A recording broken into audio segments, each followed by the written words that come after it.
আসসালামু আলাইকুম। আপনাদেরকে আজকে খুব গরম একটা খবর শোনাইতে আসছি, সবাই প্রস্তুতি নেন। প্রথম আলো, আমরা এই প্রথম আলোর কাছ থেকে সারাদিন জ্ঞানের বাণী, সারা দেশের মানুষকে তারা জ্ঞান, কয়দিন আগে দেখেছেন আপনারা তাদের যে ভবনে পন্দে আলো দিয়ে আগুন দিয়েছে, সেই পন্দের আগুনের সেইটারেও তারা সুন্দর করে বানায় 1.5 মাস ধরে তারা এটারে নানান কিছু করে বানায় তারপরে এক ম্যাজিক বানায়। এরপরে এই দৌলতদিয়া ঘাট থেকে কিছু পোলাপানদের তুইলাই না, যে কটা গেছে ওইখানে, এই যে এই পোড়াপুরি দেখতে যেই কয়টা গেছি, তোদের সব কটার মা দৌলতদিয়াতে বিভিন্ন ব্যাটাদের সাথে লাগায় তোদের পয়দা করছে। যেই কয়জন গেছিস, একদম মন্ত্রী থেকে শুরু করে নিচ পর্যন্ত যে গেছিস, তোদের সব কটার মা দৌলতদিয়ায় গিয়ে লাগায় আসছে। এটা একদম একদম মানে মন থেকে বললাম। কেন বললাম জানিস? তোরা ওইটারে গেছিস সাংবাদিক হিসাবে করতে। প্রথম আলো বাংলাদেশে সাংবাদিকতা করে না। প্রথম আলো এই দেশে ভারতের একটা শাখা অফিস হিসাবে এই দেশে কাজ করে। এরা অসংখ্য, আমরা প্রথম আলোর কী চেয়েছি? আমরা প্রথম আলো অফিস বন্ধ চাইনি তো কোনো দিন। প্রথম আলো 21শে আগস্টের যে জজ মিয়া নাটক, বিএনপি জামাত নাকি জজ মিয়া নাটক সাজিয়েছে, সেই জজ মিয়াকে প্রথম আলো টাকা দিয়ে তারপরে সেই কথাগুলো বের করেছে। অথচ এই জজ মিয়া নিজে এই একজন ক্রিমিনাল ছিল। প্রথম আলো নিউজ করেছে জজ মিয়ার কোনো মামলা ছিল না, নিরীহ নিষ্পাপ মানুষ। অথচ জজ মিয়া আমার কাছে স্বীকার করেছে প্রথম আলো তাদেরকে 2 লাখ টাকা দিয়েছে। তার নামে এর আগে আরও 5টা মামলা ছিল, 5টা মামলা। 7 বছরের জেল ছিল এক মামলায়, সেই মামলায় 2 বছর জেল খেটে তারপর জামিনে বের হয়েছে। এই হচ্ছে জজ মিয়া। সেই জজ মিয়াকে তারা নিরীহ নিষ্পাপ বানিয়ে তারপর তারেক রহমান, লুৎফুজ্জামান বাবর, তারপরে ওই যে আরেকজন রুহুল কুদ্দুস তালুকদার, ওনাদেরকে এই প্রথম আলো একদম ফাঁসি দিতে চেয়েছে। আজকে বিএনপি এইসব কথা ভুলে গিয়েছে, কিন্তু 21শে আগস্ট দিয়েই পুরো বিএনপির জিয়া পরিবার ধ্বংস করে দেওয়ার ইচ্ছা ছিল প্রথম আলোর। সেটা তারা করেছে। এবং সেটা আপনার মানে আমি বলছি সেটা না, প্রথম আলো নিজের পত্রিকাতে সেটা লিখেছে, সেগুলো আছে। আমরা এগুলো মাঝে মধ্যে আমার এই পেজে দেই, আমি ভিডিওতে বলি। তারা নিজে লিখেছে যে প্রথম আলো 2006 সালে এই নিউজ করার পরে তারপরে আবার পুনঃতদন্ত হয়। পুনঃতদন্ত হওয়ার পরে তারেক রহমান বাবর সহ আরও 30 জন আসামিকে নতুন করে এই মামলায় যুক্ত করা হয়। প্রথম আলোর বয়ান, এটা লেখা, সেই পত্রিকা আছে, আমার কাছে আছে এখনও।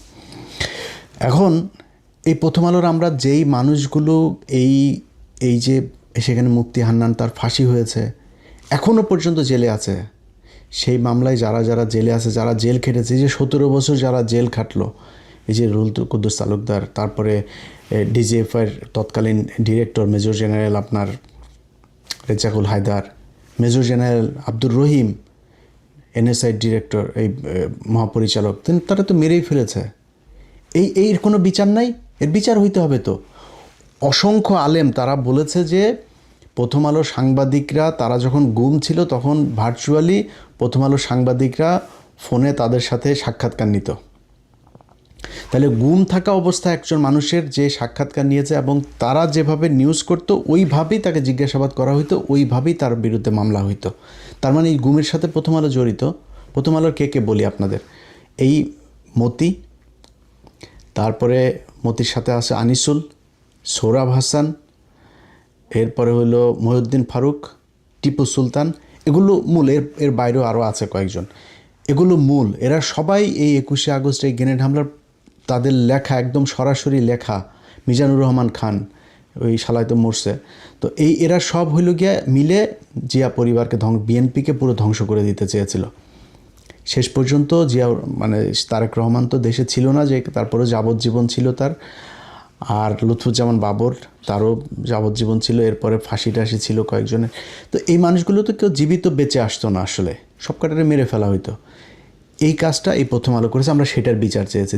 যে আলেমরা গুম থাকা অবস্থায় প্রথম আলো তাদের রিপোর্টার সেখানে থাকতো, ভার্চুয়ালি যুক্ত থাকতো, তাদের পত্রিকা আগের দিন যে শিরোনাম করতো সেই শিরোনাম অনুযায়ী তাদেরকে করা হইতো, মিথ্যা হুজি টুজি বিভিন্ন তালেবান বানায় এই নিউজ করেছে। এটার বিচার হইতে হবে, আমরা সেইটার বিচার চাই। সেইটার বিচার না করে আজকে তার অফিসে গিয়ে তারপরে মায়া কান্না করে এই দৌলতদিয়া ঘাটের এইসব লোক। তো সেটা নিয়ে আমি হয়তো আগামীকালকে বা পরশুদিন আপনাদের সাথে বিস্তারিত কথা বলবো। আজকে যেই বিষয় নিয়ে কথা বলতে এসেছি আপনাদেরকে সেইটা বলি। সেটা হচ্ছে প্রথম আলো কীভাবে সাংবাদিকতা করে, বাংলাদেশের সাংবাদিকতার বিশাল আকারের বয়ান তারা শেখায়। কীভাবে সাংবাদিকতা করে আপনাদেরকে আমি একটু শিখাই। এম আবিদুল ইসলাম রুবেল, জ্যেষ্ঠ সহ সম্পাদক ছোটোখাটো পদ না কিন্তু, পরিচয়পত্র নম্বর 04028, প্রথম আলোর সাংবাদিক। তিনি ডক্টর মুজিবুল হক নামে এক ভদ্রলোকের কাছ থেকে নিউজ না করার শর্তে 1 কোটি টাকা চেয়েছেন। সেই ব্যক্তিকে বলা হয়েছে তিনি কয়েকজন পেশেন্ট নাকি তার কাছে, প্রথম আলোর এই সাংবাদিকের কাছে গিয়ে অভিযোগ করেছে তার স্টিম সেল নিত ওই ডাক্তারের কাছ থেকে কয়েকজন পেশেন্ট, সেই পেশেন্টদের মধ্যে তার রিলেটিভও একজন আছে, তারা তার কাছ থেকে কোনো রেজাল্ট পায় নাই, এখন তার ক্ষতিপূরণ দিতে হবে। তো ক্ষতিপূরণ কত দিতে হবে? ক্ষতিপূরণ দিতে হবে হলো 30 লাখ টাকা। এই 30 লাখ টাকা যদি না দেয় তাইলে 1 কোটি টাকা দিতে হবে এই সাংবাদিকরে, 2 দিনের মধ্যে দিতে হবে। আচ্ছা, আমরা প্রথমেই আপনাদের প্রমাণ সহই দেখাই। প্রথমে আমরা এই মুজিবুল হকের সাথে জনাব এম আবিদুল ইসলাম রুবেলের যে কনভারসেশন আছে সেই রেকর্ডটা আমরা একটু শুনি, চলেন। সালাম আলাইকুম। আবিদ ভাই, সরি মাত্র বেরোলাম আমি একটু, ওই যে মানে এখানে দেরি হয়ে তো নামাজ পড়তে পড়তে, বুঝছেন? সরি, তো আমি বের হয়ে ভাইকে কল দিলাম, তো ভাইয়া বলতেছে যে এত টাকা কেন? তো এখন তো বলে কি এত টাকা তো ম্যানেজ করতে পারি নাই, বুঝছেন ভাই। এখন টোটাল আপনি কত টাকা হলে চলবে ভাইয়া? ওই যে 30 লাখ টাকা। তো আপনি এতগুলো টাকা কি পেশেন্টকে দেওয়া লাগবে? ভাই এইটা এখন নতুন করে আবার কি বলতেছিলাম? ভাইয়া তো আমার সচিব সাহেব তো, বুঝছেন তো, উনি খালি আমাকে বলছে তুই এত টাকা দিবি, এত টাকা তোর কি? ভাইয়া বলছে এত টাকা কেন দে, এরকম কথা হলো, বুঝছেন?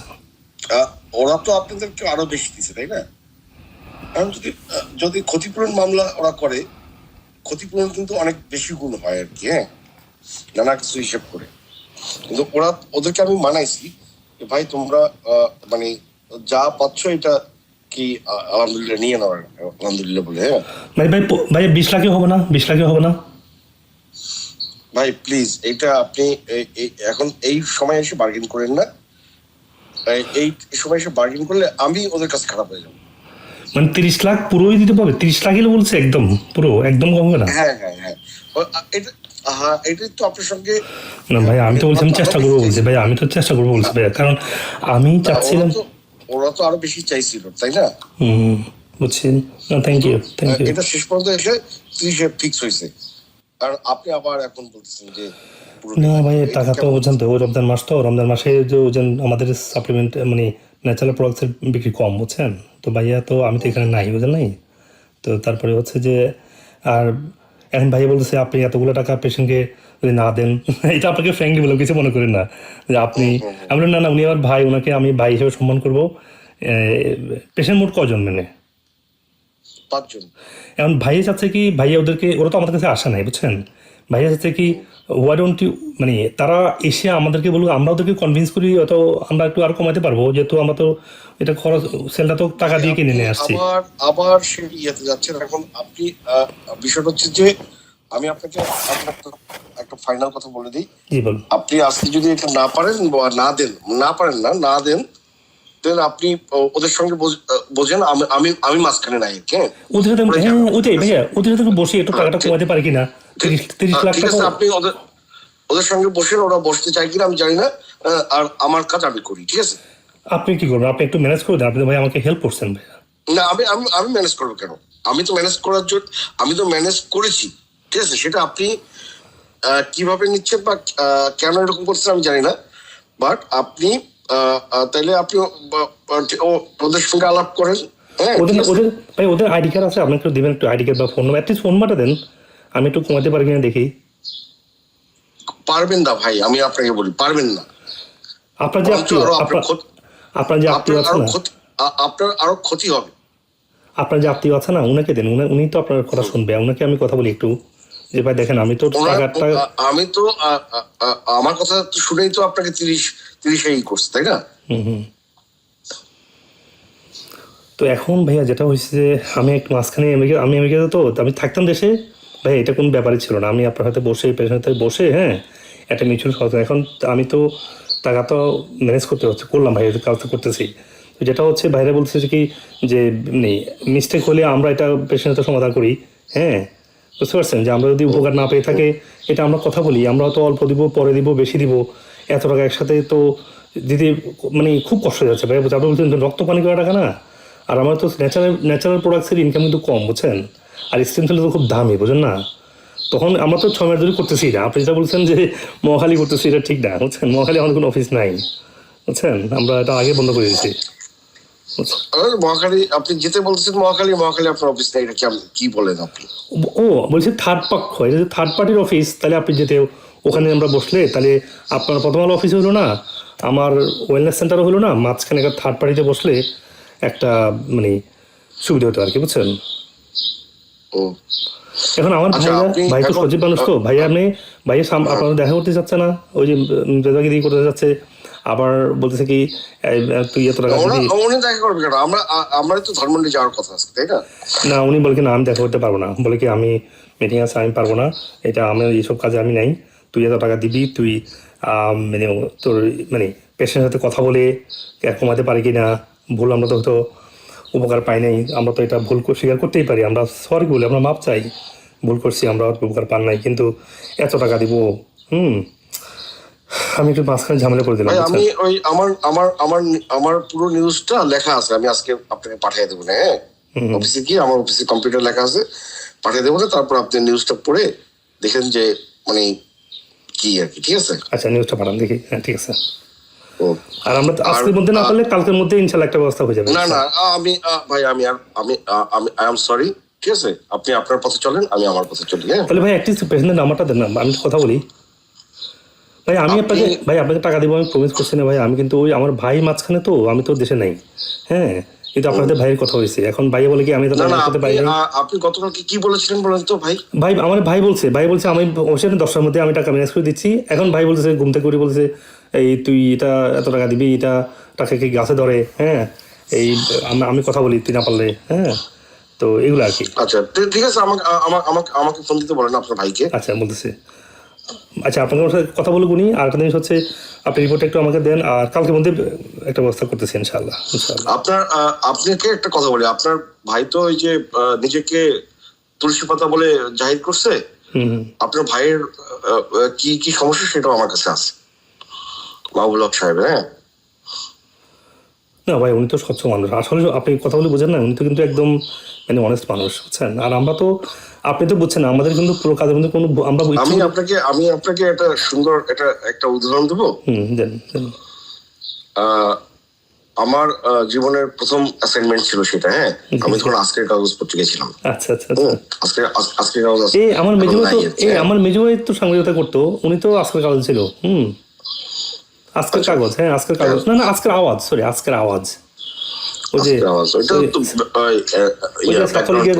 ছাত্রলীগের ওই যে শামীম ভাই আছে না, শামীম ভাই করতো আর কি, আচ্ছা এটা মূল ধারার না আর কি, না না মন ধারণ না, ঠিক আছে? তো যাই হোক, আজকের কাগজে আমি একজন ওই আপনার কাস্টম জাজ, ঠিক আছে, তার দুর্নীতি নিয়ে আর কি নিউজ করতে গেছিলাম, তখন আমি ক্রাইম রিপোর্টিং করতাম আর কি, ঠিক আছে?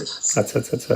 তো আপনার এত ভালো মানুষ রে ভাই, মনে করেন যে দাঁড়িয়ে আছে, নামাজ পড়ে নামাজের দাগ পড়ে ফেলাইছে, কিন্তু তার যে কি দুর্নীতি,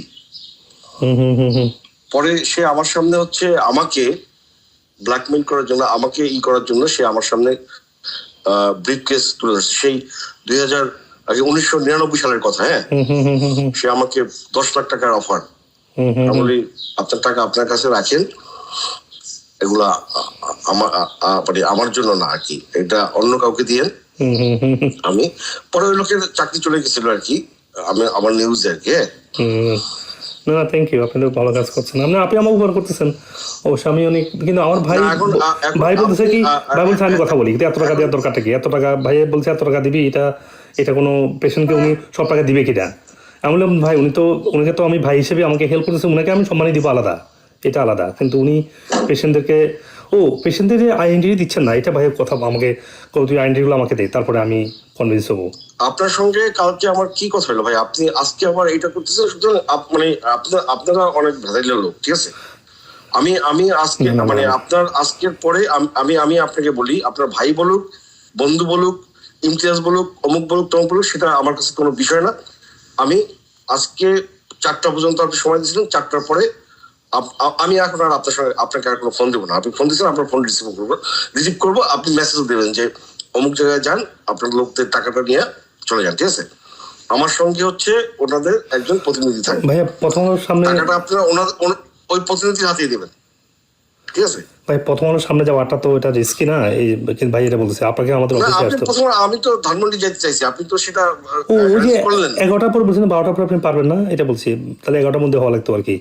কিন্তু 11টার মধ্যে ভাইয়া ফোন ধরছে আচ্ছা, 10:15 সময়, বুঝছেন? এখন ভাই আমাকে এগুলো বলতে আপনি বলে কি টাকা তো হয়। ঠিক আছে, আপনি একটার মধ্যে করেন। আমি আচ্ছা। এখান থেকে বের হয়ে আপনার ওখান থেকে ওকে টাকা বুঝিয়ে দিয়ে আমি অ্যাসাইনমেন্টে চলে যাবো, ঠিক আছে? ওকে, আমি জানাচ্ছি, একটু পরে জানাচ্ছি ভাইয়া। Thank you. একটার মধ্যে করেন। আমি ঠিক আছে, ওই একটার মধ্যে আমি ওই আপনি 4টা পর্যন্ত সময় দিচ্ছিলেন তো।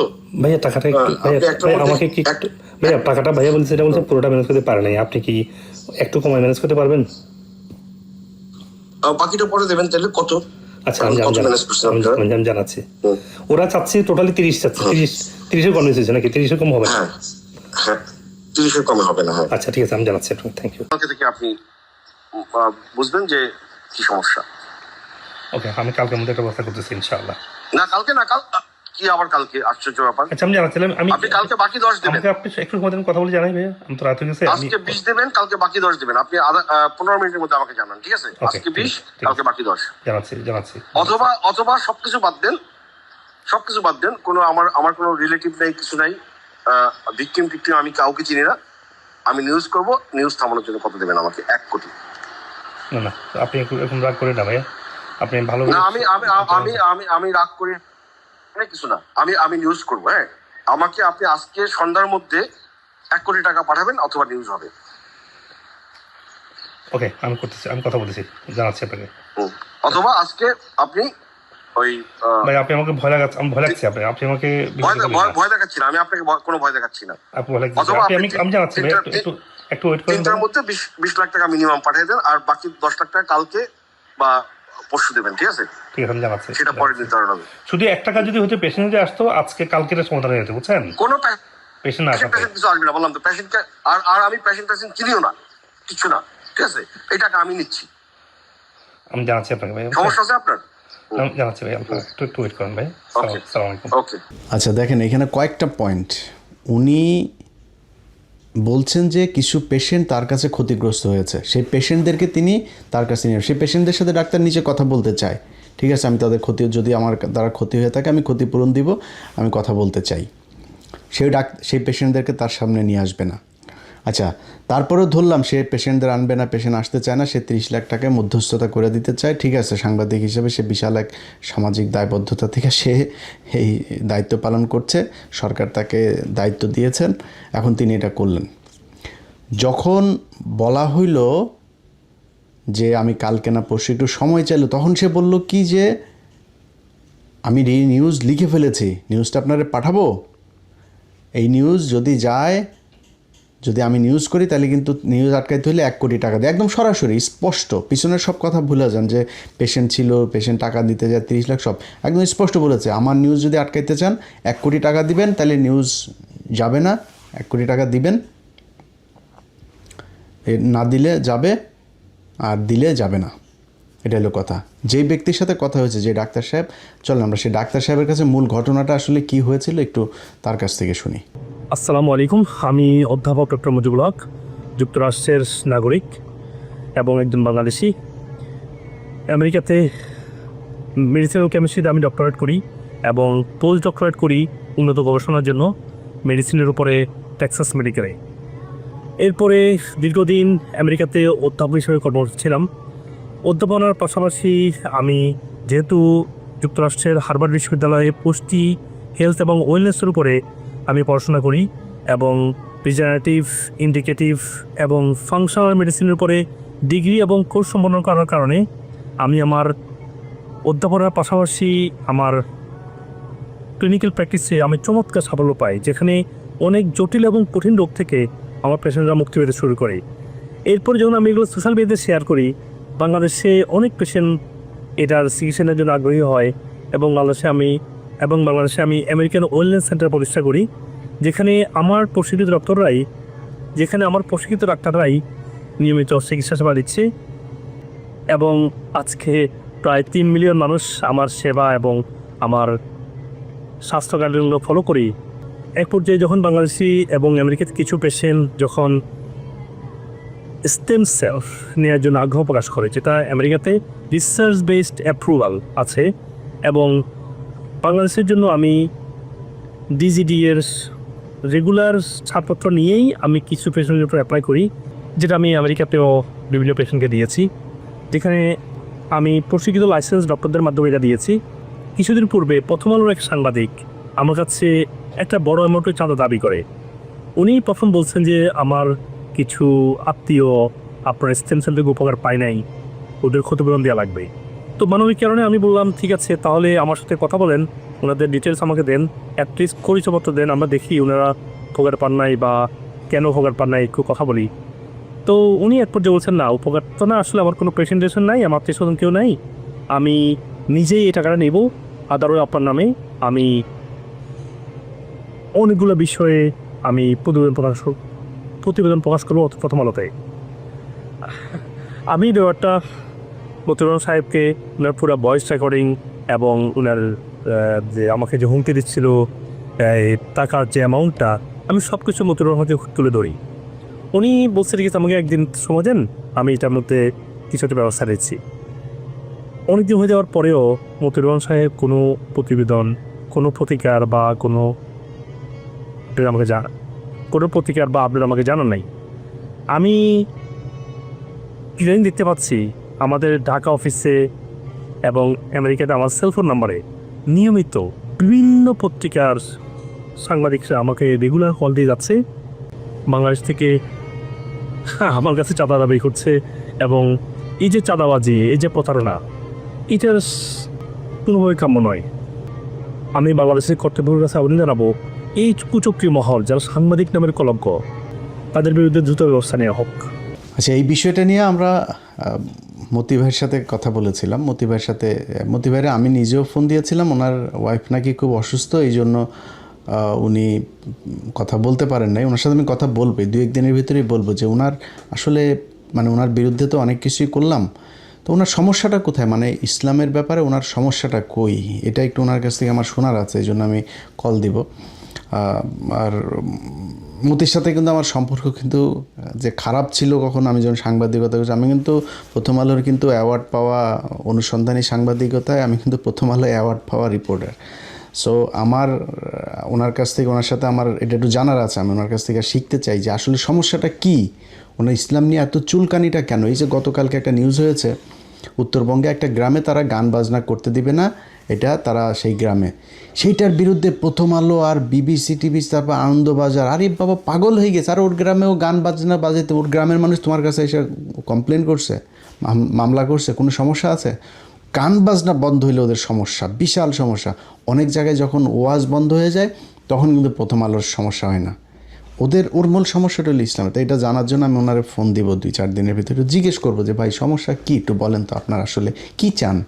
আপনি একটা পয়সাপাতি তো আল্লাহর রহমতে আল্লাহ কম দেয়নি, এরপরে আপনি ট্রান্সকমে আছেন, পত্রিকার এই বিশাল ইনকাম, তো ছেলে একটা বানাইছেন শাসা, এই শাসার ধরেন জীবনটার দিকে একটু তাকান, মাদক, নারী, এই ড্রাগ এগুলো নিয়ে সারাদিন ইতে থাকে, আপনার কাছেও সে থাকে না, আপনি নিজেই তার ঘর থেকে বের করছেন, আপনার ঘরে আল্লাহ দিয়ে দিছে, এটা আজাব। তো আপনার সাথে একটু কথা বলে আমি একটু জানবো যে সমস্যাটা কোথায়, আসলে কী চান, কেন এরকম করেন, কেন ইসলাম নিয়ে কী হয়। তো ওইটা যখন কথা হয় তখন আপনাদেরকে হয়তো জানাবো যে ওনার সাথে আমার কী কথা হয়েছে। আর এবার আমরা ওই আবিদুলের একটু বক্তব্য শুনে আসি, চলেন। আবিদুল কি বলে, যে সাংবাদিক চাঁদা চেয়েছে, সেও আমাদেরকে বক্তব্য দিতে, তো তার কাছে শুনি, চলেন কি বলে সে, তারও তো একটা উত্তর জানা দরকার। হ্যাঁ, আসসালামু আলাইকুম। আবিদুল ইসলাম ভাই, কেমন আছেন? জি আসলাম, হ্যাঁ জি, ভালো আছি। আমি হিমেল, নিউ ইয়র্ক থেকে বলছি। কেমন আছেন? আমি আসলে, হিমেল? হ্যাঁ হিমেল, আমি ওই যে একটা বিষয় আপনাকে ফোন দিয়েছিলাম, সেটা হচ্ছে গিয়ে মুজিবুল হকের একটা বিষয় আমরা জানতে পারলাম। সেটা হচ্ছে আপনি নাকি ওনার কাছ থেকে নাকি 1 কোটি টাকা চাঁদা চেয়েছেন। আসলে বিষয়টা কি ভাই? না, আমি 1 কোটি টাকা চাঁদা চাইনি, ঠিক আছে? এটা উনি ভুল ব্যাখ্যা দিয়েছেন। হ্যাঁ, আর আপনি ইমেল, আপনার পরিচয়টা কি দিবেন? আমি একটা সময় চ্যানেল 24 এর এক সময় ফরমাল সাংবাদিক ছিলাম। দক্ষিণ আফ্রিকায় আমি প্রতিনিধি ছিলাম। তো এখন আমি আমেরিকাতে আছি। জি। আচ্ছা, আমেরিকাতে আপনি মানে কি কোনো পত্রিকার সঙ্গে আছেন? না, পত্রিকার সঙ্গে নাই, বাট আমি বিভিন্ন জায়গায় এমনি নিউজ টিউজ করি আর কি। আচ্ছা, জি। উনি এটা ভুল ব্যাখ্যা দিয়েছেন। আমি ওনার কাছে কোনো চাঁদা দাবি করিনি বা না। কেন আমি ওনার কাছে চাঁদা দাবি করবো? হ্যাঁ, জি উনি হচ্ছে যেটা হচ্ছে যে উনি ওই একটা বাংলাদেশের একটা ওনার প্রতিষ্ঠান আছে, ঠিক আছে? জি আমেরিকান ওয়েলনেস সেন্টার। হ্যাঁ, জি জি তো এইটা হচ্ছে ওই ওখান থেকে উনি হচ্ছে এই স্টেম সেল থেরাপি বলতে একটা জিনিস আর কি, ওইটা উনি যে কোনো রোগের জন্য ব্যবহার করছে। তো ওখানে আমার কিছু আত্মীয়, হ্যাঁ, জি কয়েকজন ওখানে চিকিৎসা নিয়ে ওইটা ওনারা হচ্ছে কোনো উপকার পায়নি, ওনারা নিজেদেরকে প্রতারিত মনে করছে। তো জি ওইটা নিয়ে আমি ওনার সঙ্গে কথা বলেছিলাম। হ্যাঁ, জি জি তো ওইটা একটা পর্যায়ে ওনার সঙ্গে কথা বললে উনি ওনার ভুলটা স্বীকার করেছেন এবং উনি এটার জন্য ক্ষতিপূরণ দিতে চেয়েছিলেন। হ্যাঁ, আচ্ছা আচ্ছা কিন্তু ওই ওই ক্ষতিপূরণ নিয়ে উনি হচ্ছে তাল বাহানা শুরু করেন, আজ দেবেন কাল দেবেন, তাই এখন দিবেন না কিছু, মানে ওনারা চিকিৎসা করছে ওখানে হচ্ছে আপনার 85 লাখ প্লাস টাকা আর কি। হ্যাঁ, জি জি আহ, তো উনি তো বারবার এটা ওইটা করতেছেন, ঠিক আছে? জি আপনার তো উনি করে না। তখন আমি ওনাকে বললাম যে দেখেন, আমি তখন আমার পেশাগত পরিচয় আমি দিয়ে ওনাকে আমি একটা ভয় দেখানোর চেষ্টা করছি যে হয়তো উনি মানে এটা করবে, মানে উনি তাড়াতাড়ি ক্ষতিপূরণটা দিয়ে দেবে আর কি, ঠিক আছে? জি উনি করলেন কি, ওইটা খন্ডিত অংশ করে ওই আপনাকে যেমনটা বললাম, এটা উনি আমার অফিসে পাঠাইছে আর কি, ঠিক আছে? জি জি অফিসে পাঠাইছে, অফিস আমাকে শোকজ করছে, আমি শোকজের জবাব দিছি। এটা নিয়ে আমি এখন পর্যন্ত মানে অফিসে আমার লড়াই করতে হচ্ছে আর কি, ঠিক আছে? জি জি এই হচ্ছে বিষয় আর কি। হ্যাঁ, আহ, জি এই কি। না, আচ্ছা, এইখানে একটা বিষয় হচ্ছে, যেহেতু এটা আহ, যারা কমপ্লেইন করছে তারা সরাসরি ফেস করলেন না কেন তাদেরকে আপনি? আহ দেখুন, ওই যে তারা সরাসরি ফেস করে না কেন সেটা ওনাকে আমি বলেছি। উনি উনি আমাকে বলেছেন উনি বুঝতে পেরেছেন, এটাও বলেছেন, ঠিক আছে? জি ওনাকে আপনি ওই কি যেন মুজিবুল হক সাহেবকে, হ্যাঁ, ওনার সঙ্গে আমার কমপক্ষে 8 থেকে 10 বার কনভারসেশন হয়েছে। আপনি জি ওনাকে বলেন যে আপনি যে আপনাকে নিশ্চয়ই উনি কিছু কনভারসেশন শুনেছে, যেটা হচ্ছে ওই উনি যেটা অভিযোগ করেছেন। হ্যাঁ, জি আপনি ওনাকে বলেন যে আপনি পুরো কনভারসেশনটা শুনতে চান। আচ্ছা, ঠিক আছে, ওইটা আমি নিব। আর দ্বিতীয় বিষয় হচ্ছে, আপনি ওনার ওখানে বিভিন্ন সাংবাদিক কেন পাঠাচ্ছেন? আমি তো বিভিন্ন সাংবাদিক পাঠাচ্ছি না, কেন? আমি হ্যাঁ, কেন পাঠাবো? আপনি নাকি 71, তারপর বিভিন্ন জার্নালিস্টদেরকে ওখানে পাঠাচ্ছেন। না না না, এটা ভুল ধারণা। মানে আমি কেন পাঠাবো? ও আমি অফিসে খুব ঝামেলার মধ্যে আছি, আমি সেটা নিয়ে করতেছি। আমি কাউকে পাঠাচ্ছি না। আচ্ছা আচ্ছা, ঠিক আছে। তো কেউ কি এটা দাবি করছে যে আমি কাউকে পাঠাইছি বা কেউ গেছে? আমি ঠিক জানি না। অনেকেই নাকি যাচ্ছে, এবং অনেকেই, আচ্ছা, ওনার এই বিষয়টা, আপনারা যদি কোনো কিছু থাকে, এটা তো প্রথম আলো বা আপনি এটা তো ডাইরেক্টলি সরাসরি ওনাকে হ্যান্ডেল করতে পারেন না। ওনার এটা যেহেতু হয়েছে, ওনার যারা এটার দ্বারা মানে ওনার এই প্রতারিত মনে হচ্ছে, ঠিক আছে, আপনি ওদেরকে করেন, কনফারেন্স করান বা সাংবাদিক সম্মেলন করা। আমি যেটা বলেছি, হ্যাঁ, আমি ওই যে আমার আত্মীয় স্বজন যারা, হ্যাঁ, আপনার আত্মীয় স্বজনরা কেন ফেস হলো না? ওনার সাথে সরাসরি কেন কথা বলেন? আমি যেহেতু বিপদে পড়ছি আমি ইনফ্যাক্ট কিন্তু আমি বিপদে পড়েছি। হ্যাঁ, হুম হুম ইমেল ভাই, জি জি মানে আমি ওনাদেরকে আমার ওই আত্মীয়দেরকে আমি প্রথমে যখন আমার কাছে আসছে, হ্যাঁ, হুম হুম তখন আমি প্রথমে ওনাদের যে পরামর্শটা আমি দিয়েছিলাম যে আপনারা মামলা করেন, জি ঠিক আছে? জি কারণ হচ্ছে আপনারা আইনি ভাবে যান, আপনার তো মানে আইনি পথ আছে, তাই না? জি। আমি কিন্তু এই পরামর্শ দিয়েছিলাম, কিন্তু ওনারা হচ্ছে মামলা মোকদ্দমায় যেতে চাননি, ঠিক আছে। তো আমি একটু চেষ্টা করেছি যে মানে করেন যে মানে মানবিক দিক বিবেচনা করে, তারপরে যেহেতু হয়নি এবং এখন উল্টো আমি বিপদে পড়েছি, ঠিক জি। আছে। সুতরাং আমি আমার আত্মীয়দেরকে আমি বলে দিয়েছি যে আমি ভাই অপারক, হ্যাঁ, আমি পারবো না, আপনাদের মতো আপনারা যদি যা খুশি তা করেন, আমি আপনাদের সঙ্গে এটা নিয়ে নাই। আর আপনারা আপনাদের পথ খোলা আছে অনেক, আপনাদের ওই যে আপনি যেটা বললেন, আপনারা প্রেস কনফারেন্স করেন, আপনারা মামলা করেন, আপনারা নিজেরা ওখানে যান, ঠিক আছে, সেটাই প্রতিষ্ঠানে এগুলো করেন। এছাড়া আমাকে আপনারা পাচ্ছেন না, কারণ আমি নিজেই বিপদে পড়ে গেছি। না না, এখন এই জিনিসটা আমাকে বলেন যে 1 কোটি টাকা কি কি আমি তো কল রেকর্ডটা দেখছি ওনার, 1 কোটি টাকা মানে আপনার মাধ্যমে কেন যাইতে হবে টাকাটা? আরে এটা বললাম তো, আমি ভাই এটা নিজে এখন বিপদে পড়ছি, আমি এটার জন্য সরি, ঠিক আছে, আপনি ঘুরেন না এটা। হ্যাঁ, যাই হোক, এই হইল গিয়ে আপনার প্রথম আলোর সাংবাদিক, তার ব্যাপারে নাকি অফিসে কি হচ্ছে তা আমরা জানতে চাই। প্রথম আলোতে আমরা নিউজ দেখতে চাই, তার ঘরের মধ্যে চাঁদাবাজ, এই চাঁদাবাজের ব্যাপারে তারা কি পদক্ষেপ নেয় আমরা জানতে চাই। আর হইল গিয়া মতি ভাইয়ের সাথেও কথা হয়েছে, মতি ভাইয়েরও জিজ্ঞেস করা হয়েছিল যে আপনি এটা কি করবেন। মতি ভাই উল্টা বলে দিয়েছে যে ওই ব্যক্তিও খারাপ, ওই ডাক্তারও নাকি খারাপ, এই জন্য এর কাছ থেকে চাঁদা নেওয়া জায়েজ আছে। মতি ভাইয়ের একটু বক্তব্যটা শুনেন। হ্যালো, আসসালামু আলাইকুম, মতিউর রহমান স্যার, কেমন আছেন? আছি, কে বলছেন? স্যার আমি মোহাম্মদ হিমেল, আমি নিউ ইয়র্ক থেকে বলছি। বলেন। জি স্যার, প্রথম আলোর আপনার অফিসের আব্দুল ইসলাম রুবেল, আরিফ ওনার নাম, উনি একটা জায়গা থেকে ফোনে প্রায় 1 কোটি টাকার মতো চাঁদা চেয়েছে স্যার। হ্যাঁ, ঠিক আছে, এটা আমি জানি। হ্যাঁ স্যার দেখছি। না, ওইটা তো অবশ্যই স্যার। স্যার এই যে উনি এটা করলো, আপনারা তো কোনো এই বিষয়ে কি কোনো পদক্ষেপ নিছেন কিনা? অনেক কিছু নিচ্ছি, আপনাকে জামা করুন যে অফিস থেকে দেবে, এটা অফিস জানবে ব্যবস্থা কি হচ্ছে, এটা দেখা যাবে। জি আর যার জন্য বলছেন তিনি বোধহয় অনেক কিছু ভালো করেন। জি, ঠিক আছে স্যার, ওইটা ঠিক আছে। উনি যদি ভালো যদি না করে স্যার, না হ্যাঁ, স্যার তিনি উনি, সেটা অনেক কিছু ভালো করেনি, এটা আমাদের ধারণা। তো আমাদের ব্যবস্থা কি করেন সেটা আমি করছি। জি স্যার, কারণ আমি একটা জিনিস স্যার বলি আপনাকে। স্যার আপনি আমার কথাটা একটু শুনেন স্যার, আপনি যদি কথা না বলেন তাহলে হবে স্যার, আমরা আপনাদের কাছে প্রত্যাশা করি।